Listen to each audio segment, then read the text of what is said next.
అందరికీ praise lord. ఈరోజు April 25వ తారీఖు దేవుని వాక్యదానాన్ని మనము చూసుకుందాం. ప్రాముఖ్యంగా నిన్నటి దినాన మనము చూసినటువంటి విషయము అక్కడ యజమానుల ఎదుట క్రైస్తవ విశ్వాసిగా ఏ విధమైనటువంటి పనితత్వమును ప్రవర్తనను ప్రదర్శించవలేనో అక్కడ మనము చూసి ఉన్నాం. ఈరోజు మనము చూసేటటువంటి విషయము దైవ భక్తికి అనుగుణమైనటువంటి బోధన కాక భిన్నమైన బోధను ఉపదేశించే వారి పట్ల ప్రవర్తించవలసినటువంటి తీరును మనం ఇక్కడ గుర్తించాలి.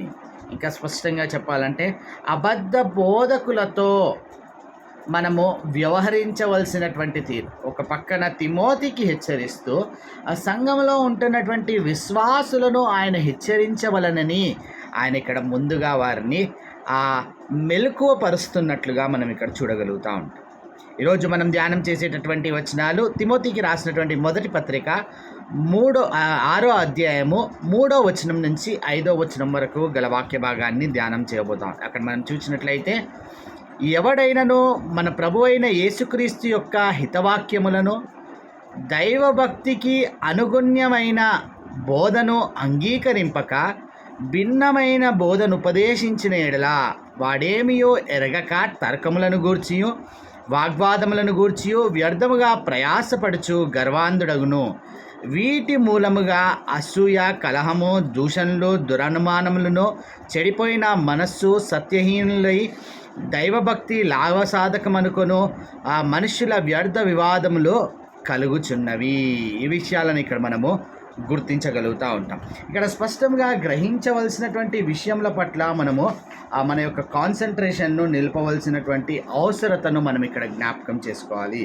ఇక్కడ స్పష్టంగా చెప్పబడుతున్నటువంటి విషయాన్ని గనక మనం ఇక్కడ ఆలోచించినట్లయితే 3వ వచనంలో అంటాడు కదా, ఎవడైనను మన ప్రభువైన యేసుక్రీస్తు యొక్క హితవాక్యములను దైవభక్తికి అనుగుణ్యమైన బోధగా అక్కడ పరిగణించబడతాం. హితవాక్యములో అనగానే అక్కడ చిన్న అక్షరాల్లో ఇస్తున్నటువంటి విషయం ఆరోగ్యకరమైనటువంటి వాక్యములను. అంటే ఇక్కడ స్పష్టంగా మనం గుర్తించాల్సినటువంటి విషయము దేవుని యొక్క లేదా యేసుక్రీస్తు యొక్క ఆ బోధ అది ఆరోగ్యకరమైనదై దైవభక్తికి అనుగుణమైనటువంటి బోధ. అట్టి బోధను అంగీకరించవలసింది పోయి అట్టి దానిని అంగీకరించక, ఇక్కడ స్పష్టంగా మనము గ్రహించాల్సినటువంటి విషయం అబద్ధ బోధకుల యొక్క ముద్ర ఏ విధంగా ఉండబడతా ఉంది అనేటటువంటి విషయాన్ని ఇక్కడ మనం స్పష్టంగా గుర్తించాలి. ఇక్కడ మనం ఆలోచించినట్లయితే ఆ దినాల్లోనే కాదు, నేటి దినాల్లో కూడా ఇట్టి భిన్నమైన బోధలు బయలుదేరుతుండడం మనం ఇక్కడ గ్రహించగలుగుతూ ఉంటాం. కాబట్టి ఇక్కడ స్పష్టంగా చెప్పబడుతున్నటువంటి విషయాన్ని మనం ఇక్కడ గుర్తించాలి. ఆరోగ్యకరమైనటువంటి బోధ దానికి వ్యతిరేకంగా అపోజిట్గా మనం ఆలోచిస్తే అనారోగ్యకరమైనటువంటి బోధగా భిన్నమైనటువంటి ఉపదేశమును మనం ఇక్కడ గుర్తించాలి. ఆలోచించాల్సినటువంటి విషయము, యేసుక్రీస్తు ప్రభువుకు అనుగుణ్యమైనటువంటి బోధను ఇక్కడ హితవాక్యములను ఆరోగ్యకరమైనదిగా ఎంచుతా ఉన్నాడనంటే, ఇక్కడ రెండవదిగా మనం గ్రహించవలసినటువంటి విషయము అది భిన్నమైన ఉపదేశము అనారోగ్యకరమైనదే కదా. అంటే ఇక్కడ స్పష్టంగా దేనికి అనారోగ్యం ఇక్కడ స్పష్టంగా గుర్తించాలి. ప్రాముఖ్యంగా నీ ఆత్మను నీవు ఎక్కడికైతే చేర్చవలసినటువంటి ఆ పరలోక గమ్యం ఉంటుందో ఆ గమ్యానికి బదులుగా ఇక్కడ నరక ప్రయాణము చేయడమే అనారోగ్యకరమైనటువంటి ఆ ప్రయాణ మార్గము లేదా ఆ బోధ అని మనం ఇక్కడ గుర్తించాలి. ఈ ఉచ్చులో లేకపోతే ఈ యొక్క బోధ వైపు నేటి దినాన అనేకులు మరలిపోతుండడం అక్కడ విచారకరమైనటువంటి విషయంగా మనం ఇక్కడ గుర్తించాలి. ఇక్కడ ఆలోచించినట్లయితే మొదటగా మనం ఇక్కడ గ్రహించినట్లయితే ఈ అబద్ధ బోధకుల యొక్క ప్రవర్తన ఎట్లా ఉంటుంది.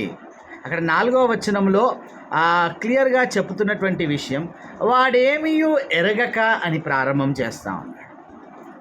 అంటే ఇక్కడ స్పష్టముగా వాక్యపు లోతైనటువంటి అనుభవము, లేకపోతే ఆ పరిస్థితుల అంటే అది ఏ పరిస్థితుల్లో రాయబడింది అనేటటువంటి విషయాన్ని గ్రహింపులేనటువంటి అక్కడ అటువంటి విషయాన్ని తెలియజేసేటటువంటి వాడుగా మనం ఇక్కడ గుర్తించాలి. అంటే క్లియర్గా అటువంటి వాడు ఏమీయూ ఎరగక అని అంటా ఉన్నాడు. ఇక్కడ స్పష్టంగా ఈ విషయాన్ని గుర్తించాలి. ఇక్కడ అంత మట్టుకే కాకుండా వారి యొక్క స్థితిగతులు ఎట్లా ఉన్నాయి ఈ అబద్ధ బోధకులై అనేటటువంటి విషయాన్ని కనుక ఇక్కడ మనం చూసినట్లయితే, వాడేమీయో ఎరగక తర్కములను గూర్చియు వాగ్వాదములను గూర్చియు వ్యర్థముగా ప్రయాసపడుచు గర్వాంధుడగును. వారి యొక్క స్థితిగతులు ఏంటండి? ఏమీయో ఎరగడం మాత్రమే కాదు, అంతకి మించి అక్కడ తర్కములను వాగ్వాదముల గూర్చియో అంటే నేటి దినాన మనము వ్యర్థమైనటువంటి డిబేట్స్ను మనం చూడగలుగుతూ ఉంటాం. ఇక్కడ మనం గ్రహించాల్సినటువంటి విషయము ఆ రెచ్చగొట్టేటటువంటి ఆ వాగ్వాదములే కానివ్వండి, ఆ తర్కములనే కానివ్వండి, అట్టి వాటి కొరకు ఏం చేస్తాడంట? వ్యర్థముగా ప్రయాసపడుచు గర్వాంధుడవుతున్నాడంట. అంటే ఇక్కడ మనం స్పష్టంగా గుర్తించాల్సినటువంటి విషయం, మన యొక్క స్వార్థ ప్రకటనలో లేకపోతే మన యొక్క పరిచర్యలో యేసుక్రీస్తును కేంద్రంగా చూపించవలసినటువంటి ఆ అవసరతను ఇక్కడ జ్ఞాపకం చేసుకోవాలి. అంతేకాని ఇతరత్రమైనటువంటి ఆలోచన విధానము కలిగి ఉండడము ఎంత మాత్రము అక్కడ కోరదగినది కాదు. అందుకనే ఇక్కడ వారి యొక్క స్థితిగతులు వాడు వ్యర్థంగా దేనికోసం ప్రయాసపడతా ఉండి ఎంతసేపు ఏముండాలి? తర్కములు వాగ్వాదములు ఉండాలి. రెండు గుంపులుగా విభాగించబడి అక్కడ ఒకరేమో దేవుని వాక్యాన్ని పట్టుకొని నిలకడగా ముందుకు కొనసాగేటటువంటి వారు, మరొకరేమో ఇతరత్రమైనటువంటి భిన్నమైన ఉపదేశంలను పట్టుకొని వ్యర్థంగా ప్రయాసపడుచు గర్వాంధులైపోయేటటువంటి వారు. ఎట్టి విషయాలను జ్ఞాపకం ఉంచుకోవాలి. ఇంకా వారి యొక్క ఇంపాక్ట్, ఎఫెక్ట్, లేకపోతే ఆ అబద్ధ బోధకుల యొక్క రిజల్ట్, ఫలితం ఏమై ఉంటుంది అనేది కనుక అక్కడ మనం చూస్తే, వీటి మూలముగా అసూయ, కలహము, దూషణలు, దురనుమానములను, చెడిపోయిన మనస్సు కలిగి సత్యహీనులై దైవభక్తి లాభసాధకమనుకొను మనుషుల వ్యర్థ వివాదములు కలుగుచున్నవి. దీని యొక్క ఇంపాక్ట్ ఏమైతా ఉంది? అక్కడ ఆ రెండు గుంపుల మధ్య అంటే సంఘములోనే ఈ విషయాలు జరిగేటటువంటి ప్రమాదమును ఇక్కడ పౌలు హెచ్చరిక చేస్తూ ఉంటారు. ఏమవుతుందండి? అసూయ కలుగుతుంది. వ్యర్థమైన వివాదములు తరకములకు పోతే కలహాలు కలుగుతాయి. అట్లాగే దూషణలు వస్తాయి, దురనుమానములు వస్తాయి. ఇటువంటి విషయాలన్నీ దృష్టించాలి మనం. దీనికి మూలం ఎక్కడో దానిని మనం గుర్తించాలి. అంతేగాని దానికి మూలమును వదిలేసి మనం ఏం చేస్తూ ఉంటాం? వీటి కొరకు పోట్లాడుకునే ప్రయత్నం చేస్తూ ఉంటాం. కాదు. ఇక్కడ స్పష్టముగా గుర్తించాల్సినటువంటి విషయం కనుక మనం ఆలోచన చేస్తే, వాటికి మూలమైనటువంటి ఆ భిన్నమైన ఉపదేశముల ద్వారా తర్కములు, వాగ్వాదములు, ఆ తర్వాత ఫైనల్ ఇంపాక్ట్ ఇది అసూయ, కలహము, ద్వేషములు, ఇంకా చెడిపోయిన మనస్సు కలిగి సత్యహీనులై దైవభక్తికి, ఇంకా అక్కడ చెప్పబడుతున్నటువంటి విషయము అక్కడ గుర్తించాల్సినటువంటి సత్యము కనుక మనము ఆలోచించినట్లయితే, ఇట్టి అనవసరమైనటువంటి మూలాలకు వెళ్ళిపోతుండడం మనం ఇక్కడ గుర్తించాలి. అసలు ఉద్దేశం ఏమిటి? ఎట్టి పరిస్థితుల్లోనైనా యేసుక్రీస్తును ఎరిగినటువంటి వారుగా ఆయన కేంద్రంగా మనం ముందుకు కొనసాగాల్సింది పోయి ఇక్కడెక్కడికి దిగజారిపోతూ ఉన్నారు? అసూయలు, కలహాలు, దూషణలకు, దురనుమానములకు, చెడిపోయినటువంటి మనస్సు కలిగి ఉండటానికి అక్కడ దిగజారిపోతూ ఉన్నారు. ఈ విషయాన్ని ఇక్కడ మనము గుర్తించాలి. ఇట్టి వారు ఏమైపోతూ ఉన్నారంటే, వారి యొక్క స్థితి ఏం తెలియజేస్తుందంటే, అక్కడ మనం గుర్తించినట్లయితే సత్యహీనులై, అంటే అక్కడ స్పష్టంగా చెప్పబడుతున్నటువంటి మాట సత్యము నుండి వైదొలుగుతున్నటువంటి వారుగా. ఆలోచించాలి. ఈ అబద్ధ బోధకులు భిన్నమైన ఉపదేశములు చేసేటటువంటి వారి యొక్క ఆలోచన విధానమును మనం ఇక్కడ గ్రహించాలి.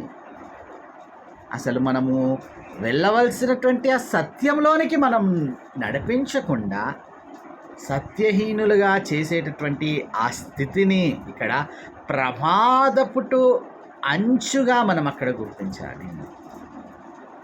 అంత మటుకే కాకుండా ఇంకా అక్కడ చెప్పబడుతున్నటువంటి విషయం వారి యొక్క అంతిమ లక్ష్యము ఏమై ఉంటుంది అనేటటువంటి విషయాన్ని కనుక అక్కడ మనం గుర్తిస్తే, దైవభక్తి లాభసాధకం అనుకొను మనుషుల వ్యర్థ వివాదములను కలుగుచున్నవి. ఇదటి దినాన మనం ఆలోచించాల్సినటువంటి విషయం. అసలు నీ భక్తి దేవుని దృష్టిలో ఏమై ఉంటుంది కొలుసుకోవాల్సింది పోయి మనుషుల దృష్టిలో మన భక్తిని కోల్చుకునేటటువంటి ప్రయత్నం చేస్తూ ఉన్నాం. ఇక్కడ ఈ విషయాన్ని స్పష్టంగా మనం ఆలోచించాలి. ఎందుకనంటే ఇక్కడ ఆ దైవభక్తి లాభసాధకం అనుకుంటా ఉన్నారు, కానీ దేవుడే లేనటువంటి ఆ భక్తి ఏమవుతుందండి? దైవభక్తి ఎట్లా అవుతుంది? ఈ విషయాన్ని ఇక్కడ మనం గుర్తించాలి.